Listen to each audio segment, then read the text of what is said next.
So I'm not going to be reading this book to you just in case anyone's really concerned. Has anyone read this? Okay. Just like some random book. Don't feel bad you haven't read it.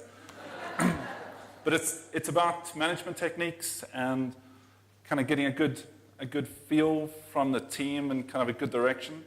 This has nothing to do with Dr. Deming, which we're going to get into shortly. But I thought what was really interesting is the front of the book, someone actually wrote a note to someone else, and I'm going to read that to you. So it said, this is to Alan, I find this really interesting. If we ran our operation on these principles, we would not have so many unhappy people. I thought that was quite telling, actually. So, the book is called It's Your Ship. It's Your Ship. Whew, I haven't been drinking. It's a little bit early, even for me. It's just like a bit shaky. So I'm going to be talking to you about Dr. Deming and what he has done and why I think that we need to learn from him more than looking at some of the more derivative works that we're seeing kind of over the last few decades. Nothing wrong with derivative works, but I think it's important to look back to the first principles and the people that really started to create some of the practices that we actually use. I always think it's a good way to learn, a good kind of hack to learn very quickly, is to go back to the beginning and actually look at why things have occurred and who started them in the beginning and the underlying reason for it as well. So Dr. Deming was he studied physics, he studied statistics as well, and he spent a lot of time leading up to the Second World War doing, helping census bureaus and helping companies get more efficient. And during the Second World War, you can imagine things changed quite dramatically, and he spent a lot of time helping the US because he's from the US, and really assisting them with getting process right and getting things more efficient. And then something really interesting happened after the Second World War, is the US got to a point where they were now suddenly a superpower, and the demand for their products had kind of gone through the roof, and they just couldn't keep up with supply. So the one thing that they did is they felt that quality was not as important as Dr. Deming had been saying, for the sort of decade or two leading up to the end of the Second World War. So they kind of disregarded what he said, and it didn't really affect them in the short term because the demand for their products was so high. And I think in some respects that's kind of where software is at the moment, is the demand is so high that it's almost like because the supply can't keep up, you can kind of get away with certain things, which is not a good thing. I think if things were highly competitive, I think you'd start to see companies and people that couldn't produce high quality would just get kind of moved out the way. But that wasn't what was happening in the US. And it was a matter of having huge amounts of people that can do simple jobs. So they started to simplify the jobs, started to get the real sort of conveyor belt going where they could have high degrees of management to try and keep people in check, keeping them pushed to produce whatever they were producing. And they didn't need to have a whole lot of kind of horsepower from the workforce because management was there to instruct and give rules and give direction, and there was no real kind of intervention needed, which I'm sure for those who works at a corporate. So it's like everyone, that's crazy. So you're enjoying the day off. So I'm sure you can kind of see that that's something that probably happens in a corporate. And Dr. Deming was so displeased with this that he said to the US, and you can imagine how this didn't engender himself with the US from like the late 40s. He said, please export as much as you can to the rest of the world, just not US management.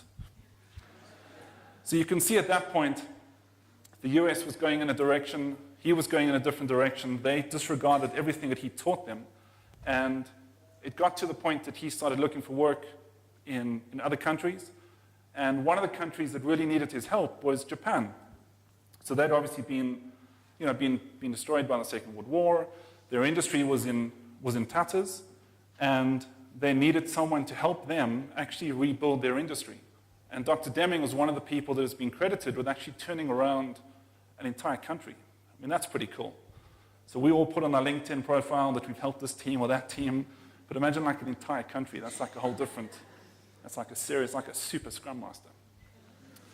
So this is what he did. So he went in there and he assisted them and he spoke to, hundreds and hundreds and thousands of people over a decade or more to try and assist them in actually getting the tools to improve and to get better. And this is really one of the things that he's most well known for. And you can imagine what it must have been like for Japan. I mean, they couldn't produce enough food. They couldn't import enough things. So it was really a do or die for them. They had to improve so they could start exporting in order to actually get that whole kind of cycle working again. And you can imagine nowadays, the way we look at Japan in terms of the industry is they're the leaders.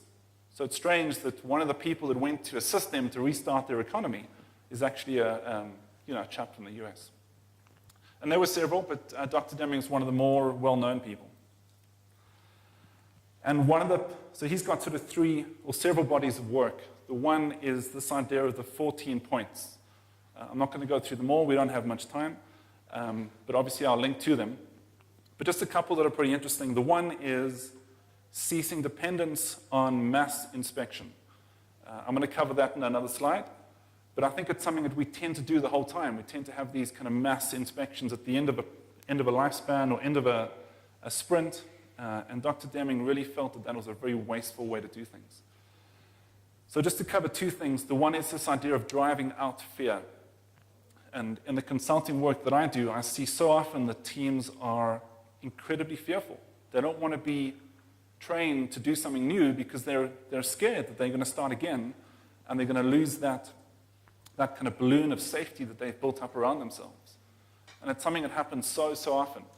And I think that's one of the reasons why teams don't like speaking to other teams because they're afraid that they're going to give out their kind of secret way of doing their job. And typically, they don't really know what they're doing. But if they teach someone else, that person's going to do the job for them, so therefore they're not going to have a job. So there's a whole bunch of fear that kind of drives people, or at least kind of suppresses them, which I think is really, really unfortunate. So number 9 and number 11 are things that I think are related very much. The one is, number 9 is break down barriers between staff areas. So this whole idea of silos is exactly what that's about. And number 11, which is unusual for a statistician, is he felt that running a company on numerical points, on numerical quotas, was a really bad idea.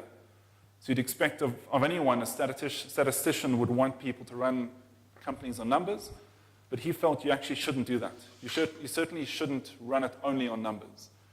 And if you look at numeric quotas, I'm sure a lot of you work in companies where there's a sales department, and the sales department pushes certain projects in because they get commission and they can reach their targets.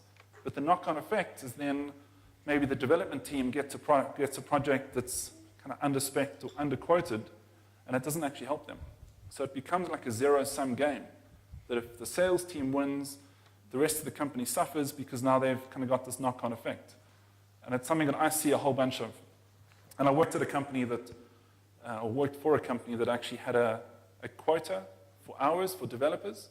And the problem is people would hit their quota for hours, for billable hours, and then they just wouldn't work for the rest of the month, which doesn't really help because someone's got to kind of pay extra bits and pieces.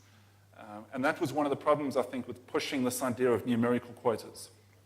There's got to be numbers, there's got to be Excel kind of driving part of the business, but to just have numbers as the main thing, I think is a really bad idea. And it got so bad at this company that they used to have in terms of sales quotas, they used to have a bell. I'm sure a lot of you, maybe some of you have got that. So the salespeople would ring the bell, and it's almost like when the salespeople rang the bell, like a developer would resign. Because they know that something's going to get thrown over the wall that's going to have such a negative impact on them that it was like a Pavlovian issue. So that was that. So in terms of number 3, which I mentioned before, this idea of ceasing this mass inspection at the end. To look at the differences between how the Japanese concept of desirability is different to this American concept of acceptability. With Japan, they've got this idea of exactly where the target is, and anything outside of that small target is less than desirable. Whereas what often happens with specifications, which is that bottom one, is it either meets the spec or doesn't meet the spec. And there's not enough, or there's too much room for interpretation. And I think a lot of us can relate to that in terms of writing a piece of code that's to spec, as opposed to somebody else writing a piece of code that's to spec, and they're actually two completely different things. And the one thing that Dr. Deming said is, you mustn't inspect the bad quality out, you must rather build the good quality in. And it's not semantics to me, there are quite different ways of doing it. And even things like, doing pull requests at the end of a long iteration of work, there are pros and cons, but I think in some respects you're kind of pushing this quality check right out to the end, as opposed to having like some kind of daily check. So there's pros and cons, but you can hopefully understand the reasoning behind it. And one of the other things that Dr. Deming said, like a metaphor he was saying, is if there's a fire in a hotel, putting the fire out doesn't help the hotel, doesn't make the hotel get better. It just puts the fire out. And so often as coaches, I think we put the fires out and we update our LinkedIn profile because we think we've done something cool, but actually all we've done is we just put the fires out. It doesn't actually make the core thing any better. And the other analogy he uses, which I think is it kind of illustrates really nicely, is this idea of taking a piece of music, so like a Rolling Stones song. The difference between the Rolling Stones doing it in concert and having like a tribute band playing it. There may be the same sheet music, it may be the same instruments, but it's actually completely different. Yet in terms of, does it meet specification? Yes, it does. But there's a huge disparity between the two. So the next thing, so the 14 points is the one chunk of work that he's done, which I think is very good, and there's a whole lot of literature you can read up about it. The next, which kind of highlights some of the things that he didn't like in terms of US management, is this concept of the 7 deadly sins, or the 7 deadly diseases. So just to kind of go through a couple, he was very anti-performance reviews and annual reviews. And you must understand that this goes back to his work in the 50s. So this is not some new, kind of Silicon Valley type thing that may or may not work. This is something that's gone back, before most of us were around, I'm sure. So this idea of the performance review, I think, illustrates this concept of a zero-sum game. So often, if someone's rewarded, somebody else has to lose. And I think that's a bad idea.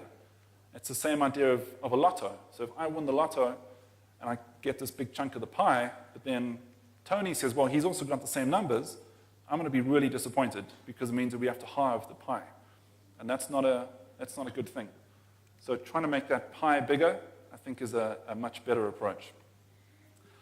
So number 4, he spoke about the mobility of management. And this is not mobility as in a good thing. This is management swapping jobs the whole time.